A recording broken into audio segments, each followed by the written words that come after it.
Hey everybody, this is episode 2 of my show. Thanks for coming back.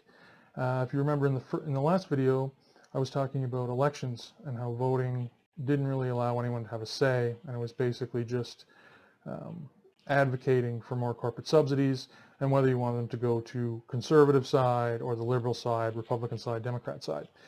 So in this video, I want to talk about, from the Canadian establishment perspective, what corporation has benefited the most and has provided the most salesmen, the most representatives in the political arena, and it's Power Corporation. So who or what is Power Corporation? Power Corporation of Canada was formed in 1925 by stockbrokers Arthur J. Nesbitt and his partner Peter A.T. Thompson. Nesbitt served as the company's first president. Power Corporation was created as a holding company to manage their substantial investments in public utility companies involved in the electrical power industry in Quebec's eastern townships, plus in the other Canadian provinces of Ontario, Manitoba, New Brunswick, and British Columbia. In the latter part of the 1930s, the company acquired a controlling interest in Bathurst Pulp and Paper Company Limited, and in 1938, Canadian Oil Companies Limited, selling the latter to Shell Oil Company in 1962. So from early on, this corporation has been in control of major industry in Canada from the very beginning. And here are some of the relationships politically that they've established over the years. So in the early 1960s, friendship of the Desmarais family and three Premier Johnson clan begins while Daniel Johnson Sr. is Union Nationale Premier in waiting. In 1968, Paul Desmarais gets control of Power Corp. Pierre Trudeau gets control of Ottawa, and a brain trust exchange begins between Michael Pitfield, Gerard Veilleux, Maurice Strong, who was Power Corp president until 1966 and became Undersecretary General of the UN. And I'm sure most of you know the name Maurice Strong, Ted Johnson, and Joel Bell. In 1971, Brian Mulroney, who was a young lawyer protege of Paul Desmarais and became Prime Minister of Canada from 1984 to 93, earns his stripes settling a strike at La Presse, which is owned by Power Corp. In 1973, Daniel Johnson Jr., who became Quebec Premier in 1994, and Paul Martin, who became Prime Minister from 2003 to 2006, begin stints working for Paul Desmarais, the latter at Canada Steamship Lines. In 1976, Paul Desmarais is one of the first business leaders to engage the separatist Parti Québécois government. A grudging friendship with René Lévesque, who was Quebec Premier from 1976 to 1985, develops. In 1981, André Desmarais, Paul's son, marries France Chrétien, Jacques Chrétien's daughter. Paul Desmarais sells Canada Steamship Lines to Paul Martin, who makes his fortune with it. In 1983, Brian Mulroney wins the Conservative leadership, and as in Mulroney's unsuccessful 1976 bid, Paul Desmarais is said to have bankrolled his campaign. In 1985 to 1998, Paul Desmarais befriends future Parti Québécois Premier Lucien Bouchard, while the latter is ambassador to France. In 1990, Jean Chrétien's winning Liberal leadership campaign is run out of John Ray's Power Corporation office. In 1994, Brian Mulroney brokers Power Corp's entry into China. In 1996, Power's board, not atypically, includes Poles, former Ontario Premier Bill Davis, and former federal finance minister Don Malinowski. Its international advisory board includes Trudeau and Mulroney.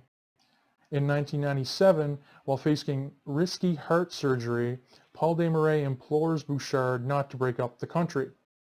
In 1998, Paul Desmarais persuades former employee Daniel Johnson Jr. to step down as Quebec leader in favor of Jean Charest. In 2000, John Ray masterminds last of three successful campaigns for Chrétien. In 2005, Brian Mulroney ensures Stephen Harper and Paul Desmarais are on friendly terms as the Tories head to power. Desmarais connections in cabinet include Maxime Bernier and Peter MacKay. And in 2006, John Ray runs his brother Bob Ray's campaign for the federal leadership out of his Power Corporation office once again. So it's pretty clear, just looking at a very short list of people and events, that the politicians that are paraded out to us for us to support are in bed with the corporations. They're agents of the corporations. They marry into their families. They're parts of the same boards. They're CEOs of these companies. This is just one company. There are several, of course. But this is the most dominant. Power Corp has been the most dominant for the last several decades. You see very quickly, they have personal relationships, business relationships. They bankroll their campaigns. They own the press. The vast majority of the major news outlets they own, radio and television. And you think that you're making your choice? Well, this guy will be better than the other guy. Will he? You have no idea. You have no clue. All you're hearing is the sales pitch. The sales pitch that is brought to you by the corporations. This is what you have to say. You're a liberal, you have to slant a certain way. You're a conservative, you have to slant the other way to a degree. But once you get in office, you're not beholden to any of the things you say. We see this time and time again, especially in the States. It's very pronounced. There's a great series of books written by Peter C. Newman called The Canadian Establishment, volumes 1, 2, and 3. I have the first volume here. I haven't read the second and third as of yet, but this is one passage from it on page 372, the Rideau Club. The Rideau Club was founded in 1865 by Sir John A. Macdonald, and its location right across Wellington Street from the Parliament buildings has always symbolized its purpose: to provide a discreet meeting place where men representing business power and political authority can exchange favors.